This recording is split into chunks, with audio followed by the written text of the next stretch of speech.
Good afternoon, everyone. Thank you so much for joining us at Aparo's Nonprofit Bites and Insights. We are going to go ahead and get started right away. So you are joining us for our four-part Shields Up Cybersecurity series. So a couple of weeks ago, we kicked it off with a panel discussion that was really informative and incredibly insightful. So if you haven't already, the recording is already up on our website. So please highly recommend that you take a look at that. My name is Yanting Liu. I am Program Associate with Aparo. I will be taking us through our housekeeping items, and then I am going to be turning it over to Jeff Garrett from Upcala, who's going to be leading our discussion today on cybersecurity in the cloud. So really quick, yes, all of our webinars are recorded, and afterwards it's posted onto our website. So when you access our website, you can feel free to take a look at all our previous recordings as well. All of our webinars are up there for you to view on your own time. The great thing about joining us live, though, is that you do receive a follow-up email from me that includes the link to the webinar, but also the slide decks and any resources that we talk about in our conversation today. Last time there was a bit of a technical issue in the beginning with our chat box, but I think I fixed it. So you should be able to use the chat box to make any introductions, questions, comments throughout the presentation. If you'd like, feel free to try it out now. If it's not fixed, I promise I will fix it after I stop talking. Also, closed captioning is available should you want to use that. So Aparo is a nonprofit, and we have our mission is to transform the greater Charlotte community by connecting nonprofits to technology expertise and resources to amplify their impact. This is the model that we use that serves our mission. So you can see Aparo works to connect nonprofits and skilled volunteers in the areas of advice, education, and solutions as it relates to technology. Really quickly, under our advice service is essentially our one-on-one consulting or coaching. Under education, we have team trainings and workshops, as well as these webinars. And then for those of you who are looking more for solutions to your technology needs, we offer support in that as well. So really quickly, I wanted to highlight this team training opportunity. We are talking about cybersecurity, and something that's going to come up a lot is that you need training for your end users and awareness training every year around cybersecurity. So just wanted to throw it out there that we do have volunteers ready to offer a tailored and customized team training for you and your team around cybersecurity. And then finally, if you want to learn more about Aparo, you can visit us on our website. You can also subscribe to our email list to get some updates on our programs, or you can email me directly and I'd be happy to help you. The follow-up email will be coming directly from me, so feel free just to hit reply and you'll be able to reach me. All right, that is it for me. I'm going to stop sharing, and then Jeff, it is all yours. All right, thank you so much. Yep, good afternoon now, everybody. We're 5 minutes past noon, so I say good afternoon now, and so I hope everybody's doing great. We're going to take some time. So I have a presentation I'm going to walk through here. I'll share my screen and make sure that we are good to go. So I'm going to walk through, a little bit about who Upcala is, and really quick, just so you understand, my role and my company's role and kind of how we play in this space. And then also going to, to kind of set the stage about, how work has changed, and especially how it's changed to go more cloud-based and more remote, and then talk about some areas, and some methodologies about how you can work in that space, some ideas around that, some things to think about when you're working with remote users, and working from remote users into, again, these cloud, just cloud everything that is taking over. So we'll jump right into it. I am going to go through the presentation, and I know I have some questions that were sent to me from the registration. We'll get into those at the end, but feel free to put more questions as you go, and we'll try to make sure we can get everything as much as possible addressed in the hour we have. So jumping right into it, I am Jeff Garrett. I'm VP of Solutions Architecture at Upcala. And just so you kind of understand who Upcala is,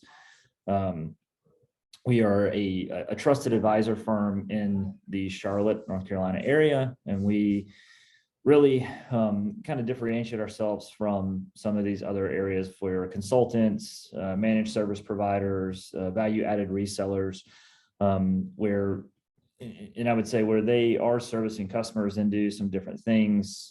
Sometimes they're a little bit more focused, and sometimes they drill down into specific areas. And we come at it from more of an analyst and advisement role of kind of looking at the industry and then bringing, the right mix. And the reason we're a little bit different is because we actually have consultants, managed service providers, and value-added resellers in our portfolio, and work with them and partner with them to kind of make sure that we're bringing the right mix of solutions to our customers. We, have a standard methodology we go through, helping our customers of assessing, their whole environment, analyzing key areas, to helping with evaluations, helping with insights, and helping with decisions. And we've done a lot of this, just over 3 years old as a company, but already 2,500 plus evaluations. Lots of experience on the team from a consulting, and it says 20 plus years of experience as IT consultants. It's actually much more of that just in the IT field as a whole, as many of us started kind of on the customer side and doing this day in and day out. And this is just some of the areas we play in. So the conversation we're having today is a conversation we have a lot. So I just wanted you guys to understand that, the background of where I'm coming from, and really just kind of speak to what we're seeing, across a lot of our customers today with these topics, and hopefully leave you with some information that's useful to you. And this presentation is leave behind. We'll have also some vendors, some logos, and places that will maybe help you start with additional research if you want to do that. So that's all about us. So jumping right in, right? So we'll jump right in and talk about this crazy world of, where have we gotten to with work remote and cloud. And I wanted to kind of start this off with setting the stage of, kind of the journey on getting here, and, being familiar with where we came from. And this is very much, my journey through IT is when I first started in this, everything you worried about was inside your own four walls. And so you brought, everything, your employees, your users, everything happened within inside, your company and your organization. It was really, the internet was outside of your firewall, was outside your router. You had your internet connectivity into your office, you had a firewall, and then everything was inside that. Your users came to work there, they acted there, all their devices were there, the operating systems they used, the applications they used, all the networking, and the data. And so all these things that are represented at the bottom, like your file shares, your email, right? Your HR systems, your customer resource management systems. All these things happened inside your building. And then what we started seeing, and really this is probably really taking hold a decade ago, where these things started to shift out as public cloud started becoming a thing, and companies started moving this from running inside their own four walls to using services outside. So now I'm seeing, we're seeing all of these cloud resources pop up, and it could be actual cloud hyperscalers like AWS, Azure, Google. It could be, cloud services like Salesforce, Workday, O365, G Suite. And there's lots of ways to take that in. So it's, full on running infrastructure in the cloud, or just software as a service like Salesforce and Workday and Office 365.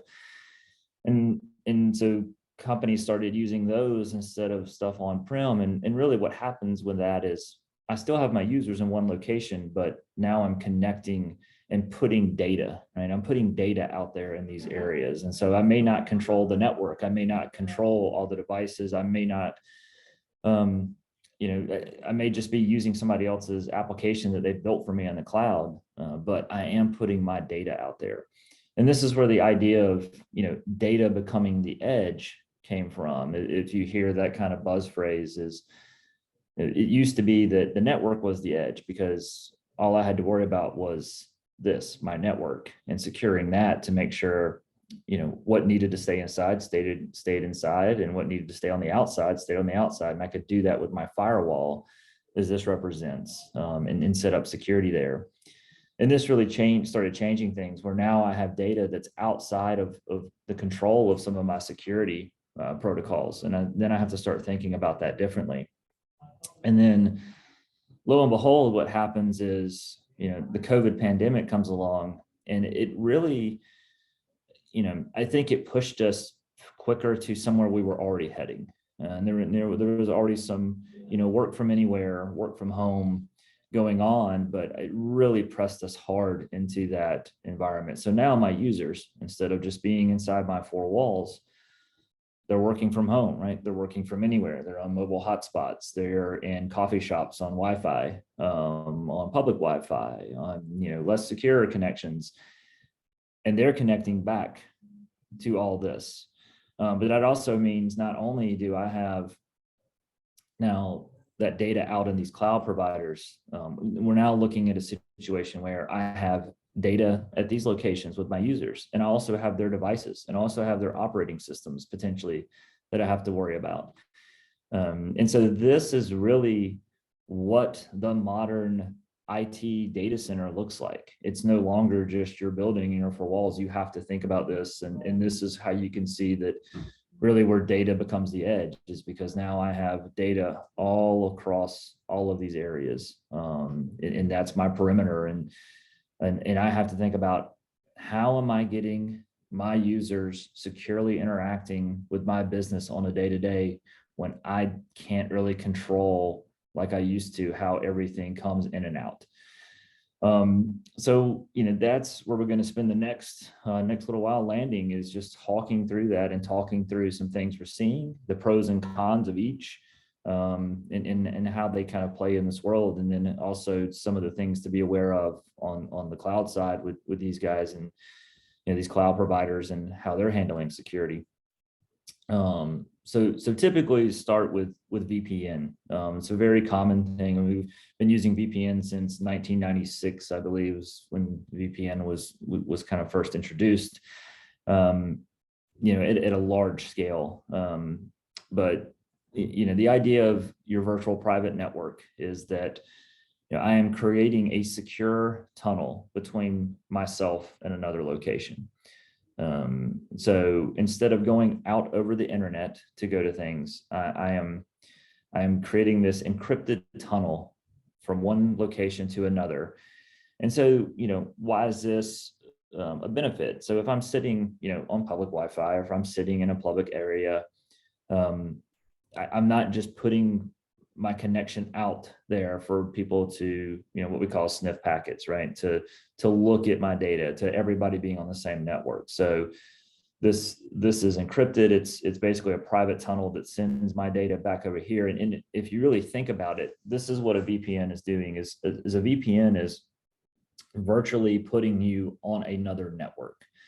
So when I VPN back to, I make a VPN connection back to the firewall at my headquarters, or at my main office, then I appear as a user on that network. So even though I'm working from home, right, I appear as a user on that network. And now everything I do is subject to the policies, the security rules, everything back at that network. So, this is a very standard practice of how to get users to get back to, hey, we're working out of headquarters, act like we have users here, right? Because now I have to go through this firewall. And so if I want to go from the internet, go out to a web page, I want to go to google.com and I VPN in, I'm not just going from, Jeff at home out to the internet. I'm going from Jeff at home over to HQ and then through their firewall and out to the internet to get to Google. So that's really what it's doing, is putting you on, that network. It puts you on an IP address. It makes you look like a user on that network. So it is a good way to kind of get users back behind your policies and your firewall. Where you run into problems with VPN, especially nowadays, is because the number of remote users. Most organizations didn't have their systems scale properly to handle, everyone working from home and everyone VPNing in. To handle that, as well as the standard, looking at network traffic and protecting your network. So it can, if you want to use VPN on a large scale, it may mean upgrading systems, right? So there could be some costs associated with, you need larger firewalls, you need more equipment, maybe you need more redundancy in order to service all of your users now working outside of your walls and making that connection back, because it is additional resources to actually have, run a VPN session, as opposed to these users just sitting inside your walls, sending data, right? Sending packets through the firewall. The other big problem that's come up with VPN, especially this day and age with as many threats as there are out there, is again, you remember I said this virtually puts me on the network. Well, when I'm on the network, I can potentially see other things that are on this network. So just like when I'm on my network at home, I can see other computers, right? If I know how to do that and I know how to scan, I can see other computers on my network. If I'm sitting on public Wi-Fi, I could potentially see other computers on that network. When I connect into, a corporate office through VPN or somewhere through VPN, I could potentially see other computers on that network. And so now if this user, because they're still at home and they're still working, at a public Wi-Fi here, they're not necessarily, physically behind here, this device could become compromised, and it could become compromised when it's not connected. It could, you don't know when it becomes compromised. And when I connect in, now that threat actor or that malware or, whatever it may be, can see the whole network. So that's really what's, because of some of the advanced threats that we're seeing today. This is where VPN starts becoming a little bit of a security concern, is because, I am on this network and it does expose this user, anything that's happened to them at home or outside the office, to expose the whole organization to that. And we have had some, and we've talked with some customers of ours that have had that problem where, a compromised user VPN'd into the company and the threat actors were able to get in that way. Well, how do we handle that? How do we keep a compromised user's machine from connecting to the network? Well, one thing we're starting to see a resurgence in because of this, and because of this work from home, is virtual desktop. So virtual desktop is the idea that, I'm securely connecting to a full desktop operating system. Full Windows, is generally the choice, but there are other options, right? But we'll assume that, for the sake of this conversation, it is Windows operating system. And so I'm really, again, making a secure connection. Sometimes that's over VPN, but sometimes these desktop services provide a web-based portal where I can go and I can log in, and I get a desktop. And so I get basically an operating system now, a full operating system that's in that environment. That's, back at my corporate and can be other locations. And I'll touch on that in a second. But the idea here is now this user is connecting in and they get logged into a desktop, an operating system here, a virtual operating system for them. And they can do all the things that they need to do. They can open all the applications they need to open. They get the full desktop experience, just like they were sitting in the office, and that operating system resides in the office. But they're only using their computer to see the screen. So it's basically screen scrapes that are coming back. It's just a visual image, almost like a video playing, that's coming back to them, that's showing them their interaction. So this is beneficial because it basically puts the computer back in control of the organization and back behind their firewall and back in their policies and their standards. It also makes it very easy to update and very easy to patch because it's always here. I don't have to worry about it being off network somewhere. I can patch these, I can update applications on these, I can update antivirus on virtual desktops, and the next time the user connects in, everything is there that they need. And I don't have to worry about maintaining devices out in the field, especially in BYOD. And I can also use other services for this. The big three, Google, Azure, AWS, all have virtual desktop. And I can, if I don't even have my own infrastructure to build OSs on, I can do that in these cloud providers and still control security and still control policy and put them in a known environment. So my users are now have a virtual desktop session to a full virtual operating system in a known environment. And now I can control how they access these other things and make sure they're not just accessing from an unsecured laptop, unsecured desktop, unsecured mobile device. I'm really putting control back into my organization's hands. Now, the con to this is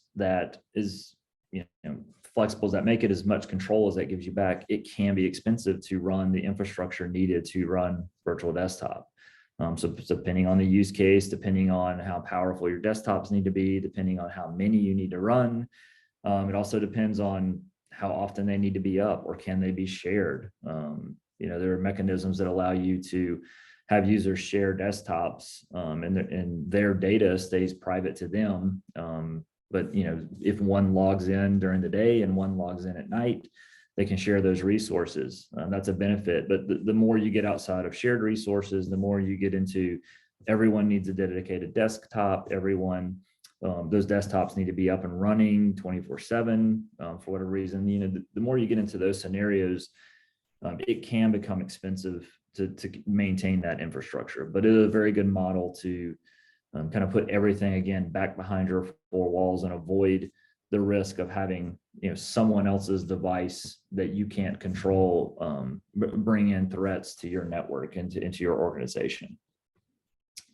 So moving on to those methods have been around for a while. So moving on to a couple of new things. So zero trust network access. This is really became popular and really became buzzwordy even over COVID and during the pandemic.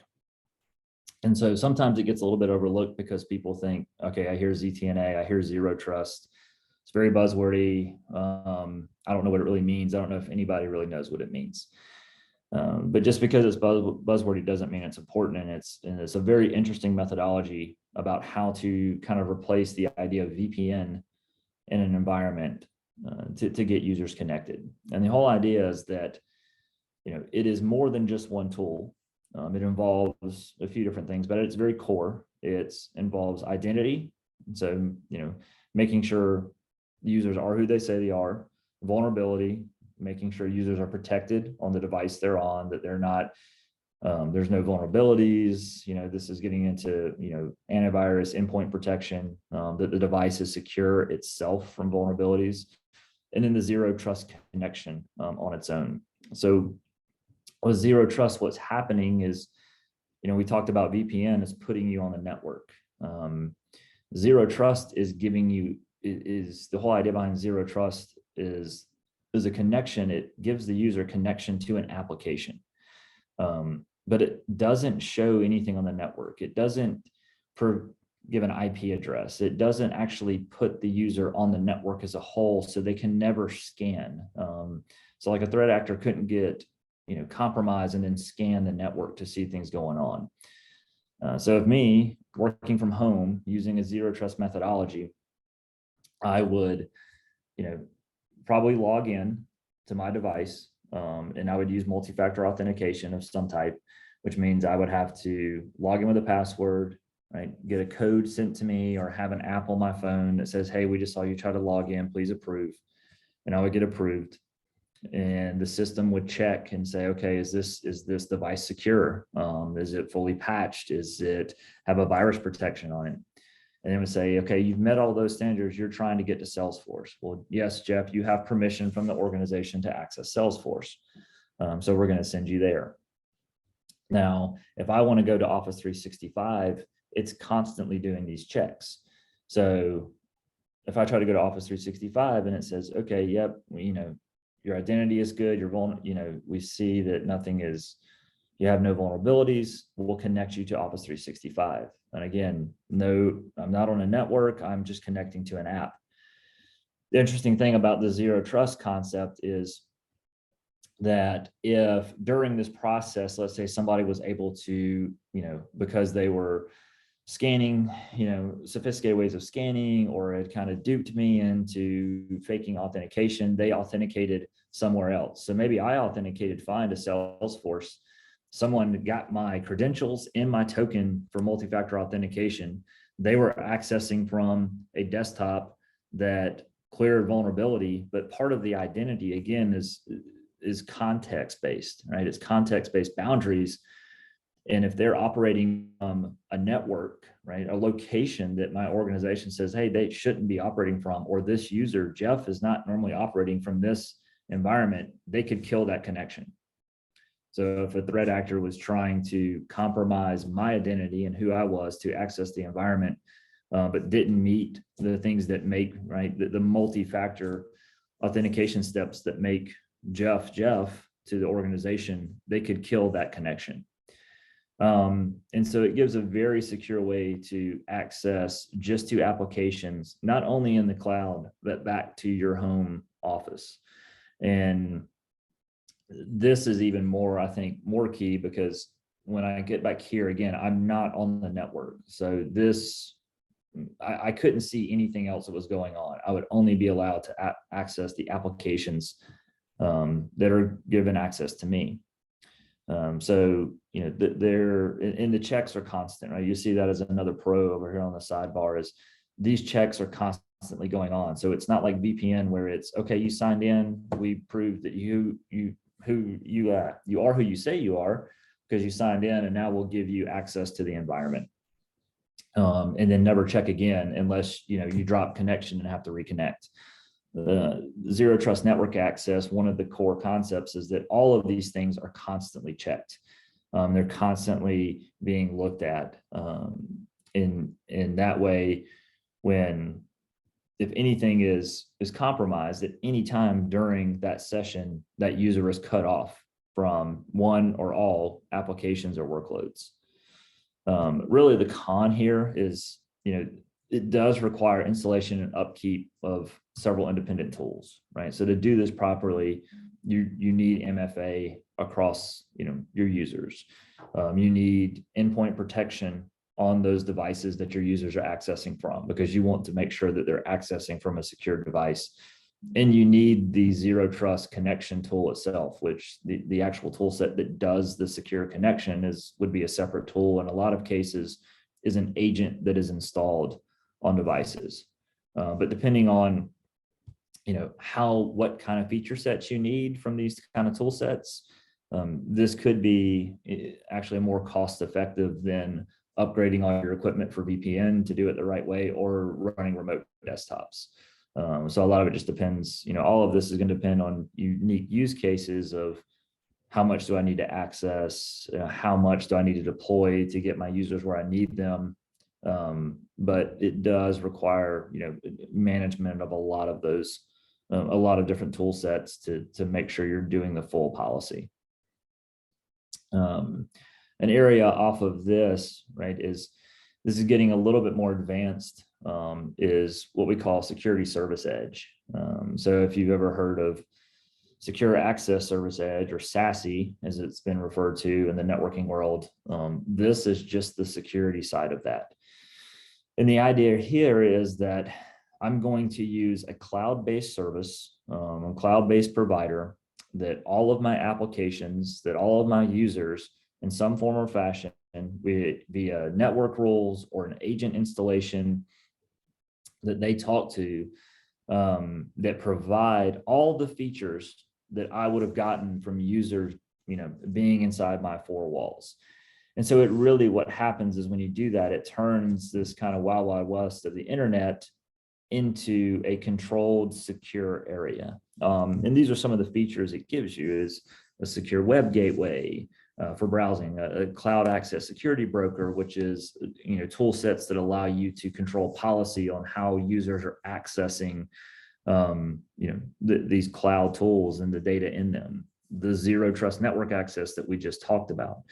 Next generation firewall rules. So just basically running firewalls in the cloud that give you some of the same capabilities that the firewall in your four walls gave you, but now it's cloud-based and you can direct your users through that. A big one is data loss prevention. And we're actually going to come back to that because I have a whole slide on data loss prevention, and we'll talk through that a little bit on the next in the next slide. Remote browser isolation. This is the capabilities that you're using their cloud tools to browse to certain websites. So the browsing actually doesn't happen on your computer or your user's computer. They're going through a proxy, and that when they go to browse, the browsing is actually happening unbeknownst to them on a resource in the cloud. And then that way, if there's something that, malware or anything that could execute, it executes on a secure system, or executes kind of in an isolated system on the cloud, and it's not actually executing on the user's device. And these can also provide encryption and decryption services. So again, the key takeaway here from SSE is these tool sets and this methodology put in place really gives you a full private network experience, even with remote cloud workloads and remote users.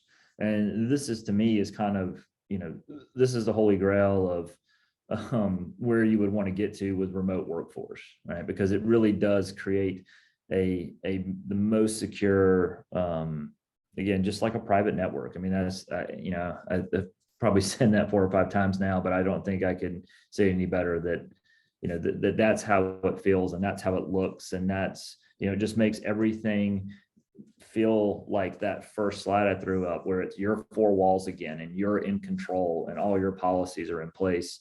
It's kind of taking this world of data being the edge and taking it back to you're fully in control of all that.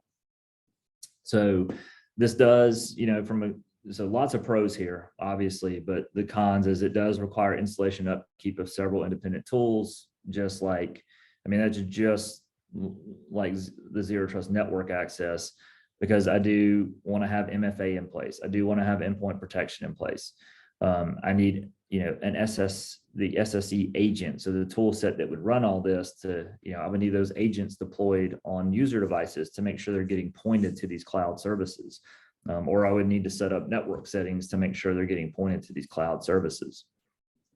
So there could be a lot of tools that are needed that may not be in place today. But one thing I'll touch on is, across all these things I've mentioned, and especially in this area, there are a lot of managed service providers who can provide the service for you and can co-manage or fully manage it, so that you don't have to worry about it. And so they manage all those tools, and they manage that deployment and provide you this type of service, but fully managed, where you don't have to go buy and operate and own all this on your own.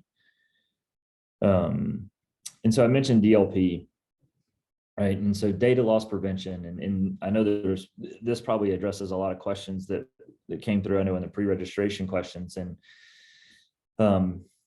data loss prevention is the idea of that, I'm monitoring my data as it sits, right? As is at rest, it's when it's in motion, when it's in use, right? And in motion and in use, the way you distinguish those is, actually moving data from location to location versus somebody opening and reading and working in data.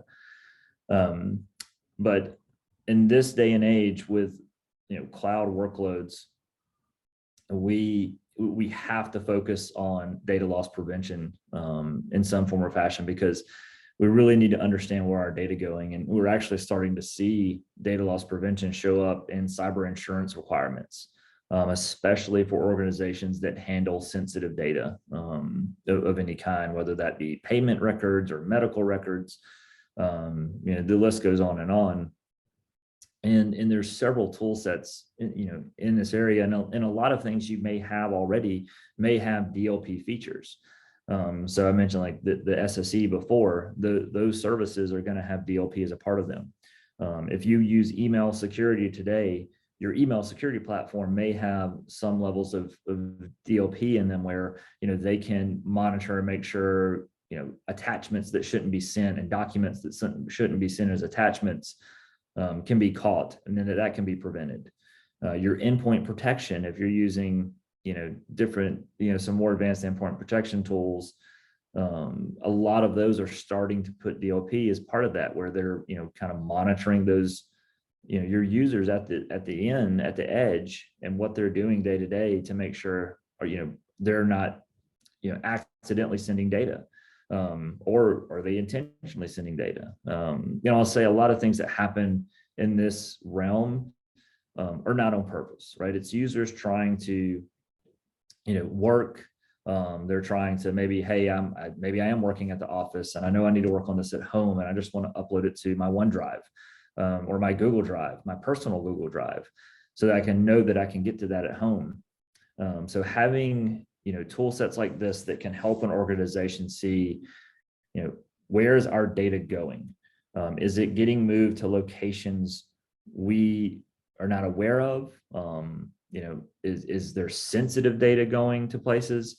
And I would say even more so, DLP has been around for a long time. And it used to be that it was just about classifying data in your own four walls and making sure that, hey, if I have a social security number in a file somewhere, that it's not that everybody in the company can't see that. And it's evolved that I have this data everywhere in all these clouds. And I need to make sure that, I'm still allowing my users to do their job and not just stop everything, but be aware of how that data flows, who's accessing it, is there anomalies like a large data movement going on that I do need to stop because it looks suspicious. Maybe a user that's leaving the company is grabbing files, and maybe they think they're just grabbing personal data off Google Drive just because they're going somewhere else, and that some of that stuff's personal, but they don't realize that they're taking sensitive information that may be a part of those files too. In these type, data loss prevention tools, there's also a new terminology coming around called data detection and response, as well as insider risk tools, help you manage that. So I think this is becoming very much a key component of working in a remote workforce with the type of data that we're putting out into these cloud providers, and really need to understand what my tool sets that I'm already using can help me with as far as data loss prevention. And then are there things that I don't have visibility into that I need, where I may need to look at, some other tools or other solutions to help fill that gap. But this is just not, data loss prevention is not necessarily one tool. It is, again, a whole methodology around this. Cons on these, depending on the platform, like everything else, they can be expensive and complex. But I think if you find, in some of the places you're already using, especially with, again, using managed service providers and managed security service providers and people that can come in and do this for you, a lot of times they can negate the complexity of having to put this into an environment. So I wanted to be able to leave this behind with you guys, and you'll get the slide deck and the recording, but this is not a complete list. These are some of the players in the market, and some that we deal with and some that our customers have dealt with. So if you're looking for more information, all of these have resources like videos and documentation in play in these different areas.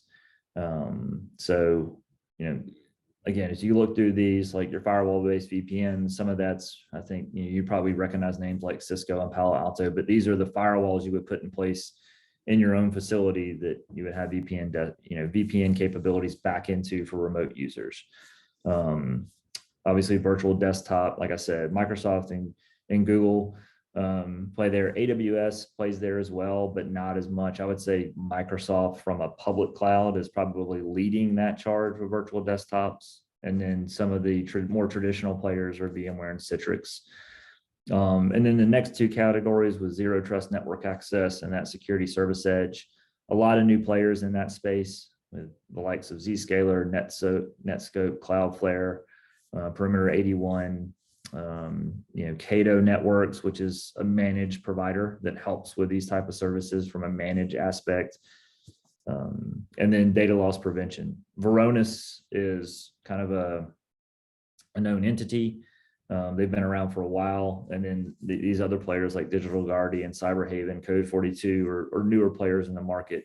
Again, these are just places you can go to get more information if you're trying to do research on your own, if you're looking for options, if you're even looking for alternatives to these, that's a good Google search to do, alternatives to.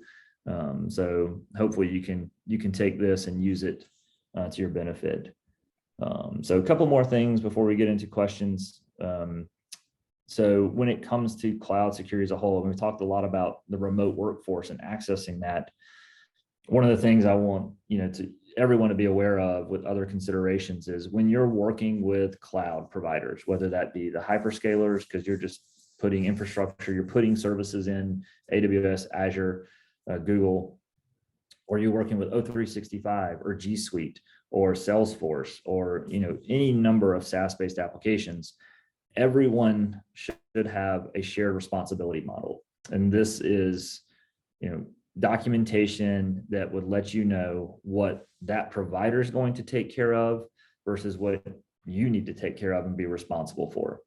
And so like this is an example of Office 365 where, if you look through their shared responsibility model, you realize that, there's limited backup they perform and some limited data replication they perform. And so you have to make sure you understand if you want, to be able to recover data, or retain longer, you need to retain information longer after it's deleted, or you want to do longer archives of information from OneDrive. Understanding this shared responsibility model is key, but also around security and understanding what they're going to provide security around and what they're not going to provide security around. And I mean, it's, a point out here, like your responsibility for security, they do physical, logical, app level security, user admin controls, but they're expecting you to handle ransomware, malware, hackers, rogue apps, right? So understanding that, and just another example in this area, again, this is AWS's, and this is, what you're responsible for versus what they are. And you see all these things, data is always going to fall in your responsibility with all these cloud providers, just from the aspect of, the data you are putting in their systems, about who has access to that data, right? Because they can't control, right? They can secure and make sure that it's not, that it's hard for people to hack into and things like that, but they can't control, how your users interact with the data. So if your users accidentally delete things, or if you accidentally give,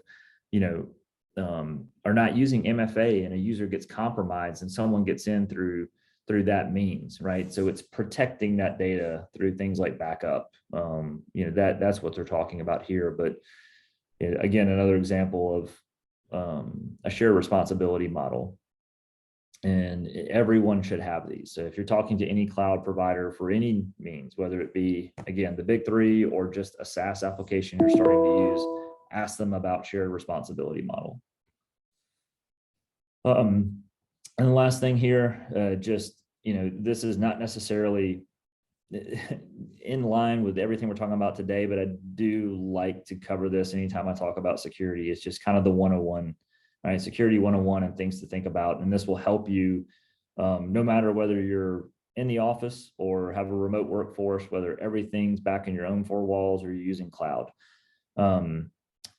make sure your network's secure in some form or fashion. And that could be as very basic as just a simple firewall. Make sure that you're securing email. That's it's actually the most prime target for threat actors to get into an environment is through email. So make sure you're putting security around that to filter emails, to make sure that you're not just letting everything through, and maybe even doing advanced catching of complicated phishing campaigns, which means they're spear phishing, which is just the term meaning they're targeting certain users. Like threat actors are targeting people in your organization with specific emails to try to get them to click on things. Multi-factor authentication, you guys will continue to hear about this over and over and over again, but I think there's a stat that says implementing multi-factor authentication prevents 90% of attacks that are trying to happen in your organization. Endpoint protection, again, just making sure that those devices are protected, that they're scanning your users. That's just so key now with so many threats out there, that they may not be aware of. It used to be that you had to kind of protect against that rogue file that would get installed. And now it's so much more complex than that, and just making sure that your end user devices are protected. And that kind of goes right into the next one, is patched. Some of the most compromised vulnerabilities that hackers use, that threat actors attack, are 4 to 5 years old. So you need to make sure that systems are being patched, and there's plenty of tools to do that. And again, with so many Windows-based systems out there, Microsoft is key to that. And I know a lot of you as nonprofits have pretty good access to a lot of Microsoft tools.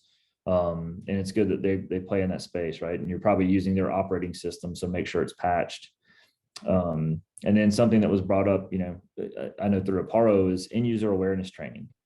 And a lot of this can be prevented. And a lot of things like, data going to the wrong places and data getting out, right? Not just attacks to you, but we talked about, with so much data all over the place, just end user awareness training, so that they know, that your users know, going through this training, and maybe I shouldn't send that email with this document. Maybe I shouldn't put this in this unencrypted chat, or just this company chat where it could be visible. Maybe I shouldn't upload this document to my Google Drive. And really that stops a lot of things from happening. So that's it here. Like I said, I will go quickly into the Q&A I have. So I'll stop sharing this. And just kind of go through some of these questions. So there was a lot of questions about just overall cloud security, especially around OneDrive and Google Drive, and making sure those are secure for documents. So to answer the question, yes, the cloud is secure. It's just like anything else, right? It's never 100%, but neither is your on-prem. These cloud providers, especially Google and Microsoft, have to be secure. If they weren't secure, and things, attacks and bad things are happening day in and day out, nobody would use their services. And that's, at the end of the day, they want people to use their services. So they are secure. But some of that comes back to they're as secure as you make them. So again, MFA is a big piece. So tying your Google and Microsoft services into multi-factor authentication, making sure you're not giving users overprivileged rights, right? So that I know that just at the ease of doing business, sometimes we're kind of like parents is, I tell my kids all the time, sometimes I don't want justice, I just want quiet. And sometimes we feel like that, I know, with users, and like, well, I need to get to this and I need to do my job. And we just kind of go out and say, okay, well, here's everything. Just now you can go see. But try to resist the urge to do that, and just give people access to what they need when they need it, and kind of just in time access. And that will help those services be more secure. From the AWS and Azure side as a whole, again, the security of the hyperscalers outside of just file services. I really keep going back to that shared responsibility model. Understand what they're responsible for versus what you're responsible for. They are all very secure, but they all handle security a little bit differently. So like AWS, I would say if you're setting up services in AWS and you just kind of next through the settings, it's going to be pretty locked down. So that's good, but at the same time, you have to be careful when you're trying to unlock things and open things up that you don't do too much opening. Azure, I would say, is probably a little bit more, if you next, just click the next button through setups, it's going to be more open. So you just have to be aware of that, they both have security tools, but AWS is a little bit more locked down by default. Azure is a little bit more open by default. Google is probably, I would say somewhere in the middle to maybe a little bit more open through defaults. I think some of that's changing at Google. They just had a really very big acquisition of a company called Mandiant, who does a lot of security services. So I think Google will start seeing some tighter integrations with security and some more security features in their platform. But that's how I would say, right? They're all very secure when done correctly, but AWS is going to be more locked down by default. Azure probably going to be more open by default if you just accept the default settings. So just be aware of what you're opening up and kind of make sure you're paying attention if you are deploying services. I know we have a tendency to not read the fine print and just accept end user license agreement and click through, but for those, make sure you're paying attention to what you're saying yes to, because it may be opening up an IP or a port or something that makes it a little bit more vulnerable. Let's see, going through some of these questions real quick. Someone asked about concern with Zoom encryption chat or their Zoom cloud. So, again, following some best practices, and I won't apply this just to Zoom, but again, as against all these, Zoom and Slack and Teams, and, when you're using chat features in an organization, you definitely want to make sure there's levels of encryption there. And if there's not, make sure your employees, your users, those that are, maybe even it's, your donors or customers or people that are chatting with you in your business, make sure they understand when encryption's not in place, because that's a place sensitive data could live, right? Somebody may unintentionally put sensitive data in a chat, just trying to collaborate and get information back and forth very quickly. And if it's unencrypted, then, it is vulnerable to other people seeing that and other people getting that data. So I would say, no concerns over, Zoom's encrypted chat and its feature set. I just say chat as a whole, be aware that if it, and ask the questions, from these services, is your chat encrypted? And just know that if you do turn on encryption, you may lose some features, and each one of these services have that documented. But, I would say just be aware of that. Let's see.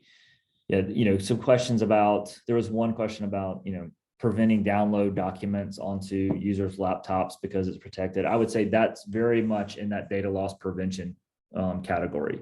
And there's tooling there that, if you have to operate, with users with their remote devices and accessing either your local file share or cloud-based file share, you can put rules in those type of systems, maybe even through your endpoint protection, but you can put rules to say, do not allow documents to be downloaded from, XYZ location.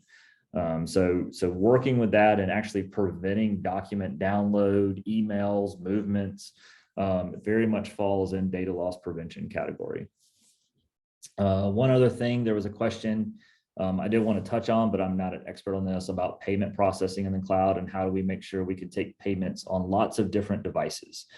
So definitely not an expert in this area with the different payment processes, but I would say, that is definitely services you want to investigate. You need to understand based on who you need to tie into and what type of devices you expect to have.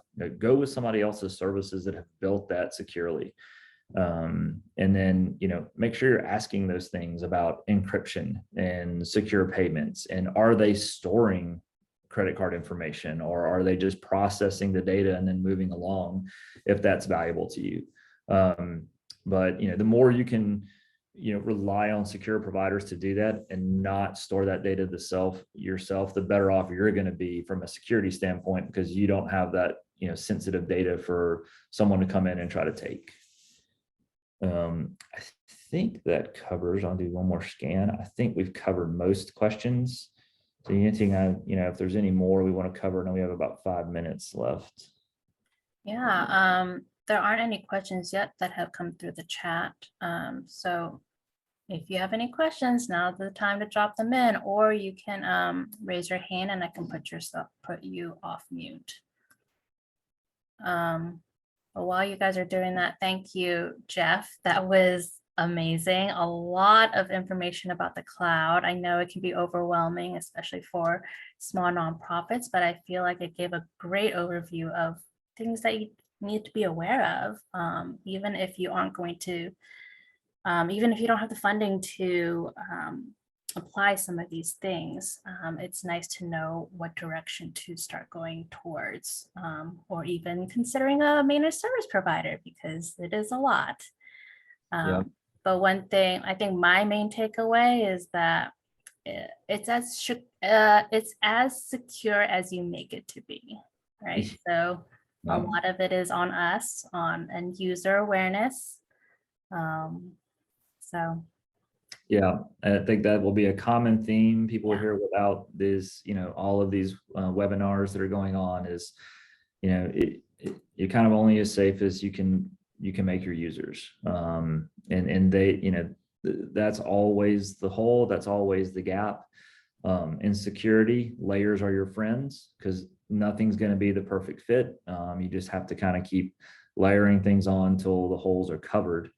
And I would say, definitely make use of, service providers out there. When it seems too daunting, that's why they exist. And they, those managed security providers are out there in the market to help you take on all this without you having to take it on yourself, and can address a lot of these tool sets. And as I mentioned, when you get these slides, feel free to go out to those providers. If you're just looking for more information, pretty much all of them have YouTube channels. And I've found that's a very good place to start, is going to their YouTube channels and just finding overviews. The 2-minute, 3-minute videos that are overviews can really start not just letting you know about their product, but those areas as well, or it can be very educational.